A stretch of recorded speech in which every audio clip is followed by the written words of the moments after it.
আওয়ামী স্টাইলের কথা এখন শুরু করেছেন কেন?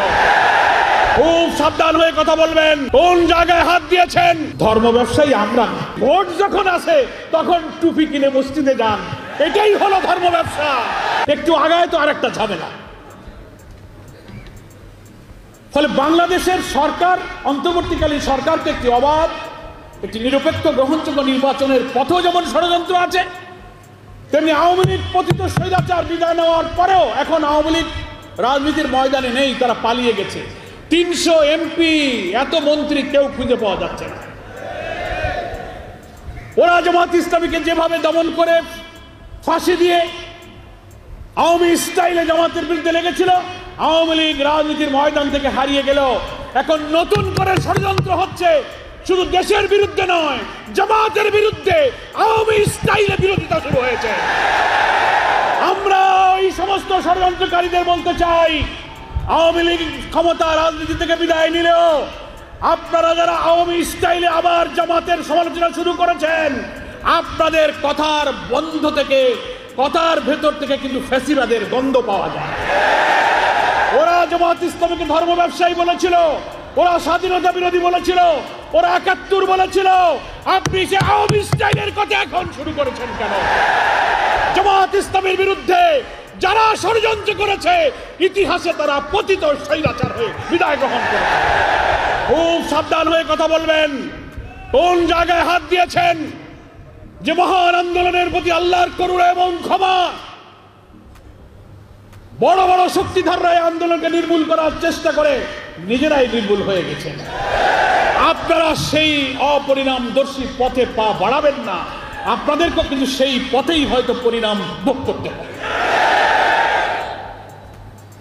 ধর্ম ব্যবসায়ী আমরা না, আমরাই বরং ধর্মকে মানি এবং ধর্মের ভিত্তিতে, ইসলামী আদর্শের ভিত্তিতে জীবন গড়ি এবং সমাজ গড়তে চাই। আমরা ধর্ম ভিত্তিক রাজনীতি করি। আর যারা ব্যক্তিগত জীবনে, পারিবারিক জীবনে, সামাজিক জীবনে ধর্ম মানেন না, কিন্তু ভোট যখন আসে তখন টুপি কিনে মসজিদে যান, এটাই হলো ধর্ম ব্যবসা। সারা বছর নামাজ নাই, রোজা নাই, দান নাই, খয়রাত নাই, ভোটের সময় আসে নতুন পাঞ্জাবি, নতুন টুপি, ঘন ঘন মসজিদ, পকেটে আতর, যায় নামাজ, মাশাআল্লাহ, সুবহানাল্লাহ, ইন্নালিল্লাহ, আলহামদুলিল্লাহ, মুসাফা, কুলাকুলি। এইটার নাম হলো ধর্ম ব্যবসা। আমরা ভোটের সময় ধর্ম মানি না, সারা বছর 12 মাস আল্লাহর গোলামি করি, 12 মাস আল্লাহর ইবাদত করি। ভোটের মৌসুম সামনে রেখে যারা ইবাদত করেন, তারাই হচ্ছেন ধর্ম ব্যবসায়ী। স্বাধীনতার 53 বছর পর স্বাধীনতার পক্ষ বিপক্ষ ধোয়া তুলে জামাত ইসলামীকে যদি সাইজ করতে চান, তো যারা সাইজ করতেছেন তারাই সাইজ হয়ে গেছে। স্বাধীনতার 53 বছর পর এই জাতির মধ্যে কোনো প্রশ্ন তুলে অনৈক্য বিভেদ তৈরি করার এই ষড়যন্ত্রকে আমরা দেশের বিরুদ্ধে ষড়যন্ত্র মনে করি। দুঃখের সাথে বলতে চাই, বাংলাদেশের স্বাধীনতার অনেক পরে স্বাধীন হওয়া মালয়েশিয়া, সিঙ্গাপুরে, এখন আমরা তো শুরু করেছি, কিন্তু আমাদের সামনে দুইটা চ্যালেঞ্জ। একটা হলো অন্তর্বর্তীকালীন সরকার ক্ষমতায় এসে নতুন নির্বাচনের জন্য একটা পথে যাত্রা শুরু করেছেন। কি বলেন? 5 মাস হলো ক্ষমতায় আসার পরপরই একটার পর একটা চ্যালেঞ্জ। কি দেখছেন না আপনারা? 4টা প্রতি বিপ্লবের চেষ্টা করা হয়েছে, পাল্টা কু, জুডিশিয়াল কু, আনসার কাণ্ড, এই দাবি সেই দাবি, হিন্দু মুসলিম বৌদ্ধ ভাইদেরকে নিয়ে রাজনৈতিক খেলা, সচিবালয়ে আগুন। এ সরকারকেও স্বস্তির সাথে দেশ চালাতে দিচ্ছে না। অসংখ্য নেতাদেরকে গ্রেফতার করে বৃদ্ধ বয়সে তিলে তিলে কারাগারে মৃত্যুর মুখে ঠেলে দেওয়া হয়েছে এবং আমাদের প্রিয় 5 জন নেতাকে ফাঁসিতে ঝুলিয়ে হত্যা করা হয়েছে। আমাদের সব আন্দোলন সংগ্রামকে তছনছ করে দিয়ে আমাদেরকে তারা মনে করেছিল যে এদেশে শুধু হাসিনাই যতদিন বেঁচে থাকবে সেই শুধু দেশ শাসন করবে। মানুষ হতাশ হয়ে গিয়েছিল। 3টা নির্বাচনে মানুষ ভোট দিতে পারে না, কোনো আন্দোলন সফল হয় না, হরতাল সফল হয় না, বিক্ষোভ সফল হয় না, জোট সফল হয় না।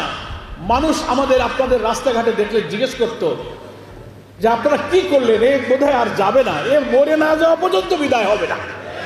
কি এরকম কথা বলতো না? কত মানুষ যে চোখের পানি ফেলেছে, সেজদায় গিয়ে অশ্রুসিক্ত হয়েছে।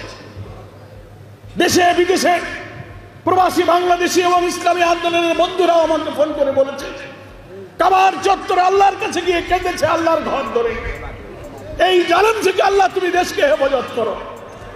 কত মা, কত স্ত্রী, কত শিশুর চোখের পানি, কত বাপ হারা, স্বামী হারা, সন্তান হারা পিতার চোখের পানি এই জমিনে পড়েছে। আপনারা আমরাও জুলুমে জুলুমে আমরা যখন অতিষ্ঠ হয়ে যাচ্ছি, কারাগারগুলো যখন ইসলামী আন্দোলনের কর্মীতে কারাগারগুলো পরিপূর্ণ হয়েছে, একের পর এক শাহাদাত হচ্ছে, মানুষ বাড়ি ঘরে থাকতে পারছে না, ব্যবসা বাণিজ্য, চাকরি বাকরি, আমাদের সোলার ছেলেদের লেখাপড়া সব তছনছ হয়ে যাচ্ছে। একটা কালো যুগ আমরা পার করছিলাম। নিজেরাই যখন আল্লাহর কাছে নামাজ পড়ে অবসরে আল্লাহর কাছে ইবাদত করেছি, হাত পেতে মোনাজাত করেছি, আপনারা আমরা কত কাকুতি বিনতি করে, কাউকে বলা যায় না, শুধু আল্লাহকেই বলা যায়, এমন করে আমরা আল্লাহকে বলেছি, আল্লাহ এই জাতিকে তুমি উদ্ধার করো, আমাদের নেতাদের এই শাহাদাতকে তুমি কবুল করো। আমরা জানি না আল্লাহ তাআলা কার চোখের পানি কবুল করেছেন, কার ইখলাসকে কবুল করেছেন, কার ফাঁসিকে, কার শাহাদাতকে মঞ্জুর করেছেন আমরা জানি না। কিন্তু 24-এর 5 আগস্ট আসমানের মালিক আমাদের রব আসমান থেকে জাতির জন্য করুণা এবং রহমতের ধারা নাজিল করলেন। আলহামদুলিল্লাহ। হাসিনা যা ইচ্ছা করেছিল, হাসিনার ইচ্ছা পূরণ হয়নি। আল্লাহ তাআলা কোরআন শরীফে বলেছেন, ওমা তাশাউনা ইল্লা আইয়াশা আল্লাহু রাব্বুল আলামিন, তোমাদের কোনো ইচ্ছাই পূরণ হয় না যতক্ষণ না আল্লাহ তাআলা তা ইচ্ছা না করেন। কি বলেন, ঠিক কিনা?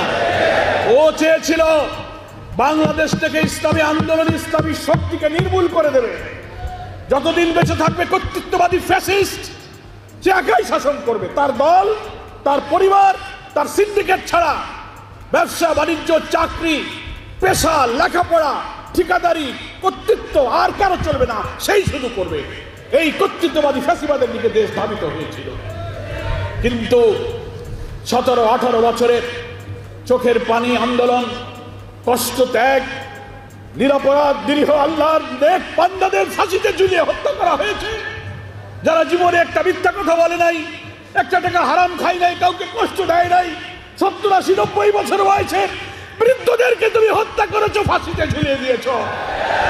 আল্লাহর আরশ কেঁপে উঠেছে, কিন্তু হাসিনার হৃদয় কাঁপেনি। স্টাইলের কথা এখন শুরু করেছেন কেন? খুব সাবধান হয়ে কথা বলবেন। কোন জায়গায় হাত দিয়েছেন? ধর্ম ব্যবসায়ী আমরা। ভোট যখন আসে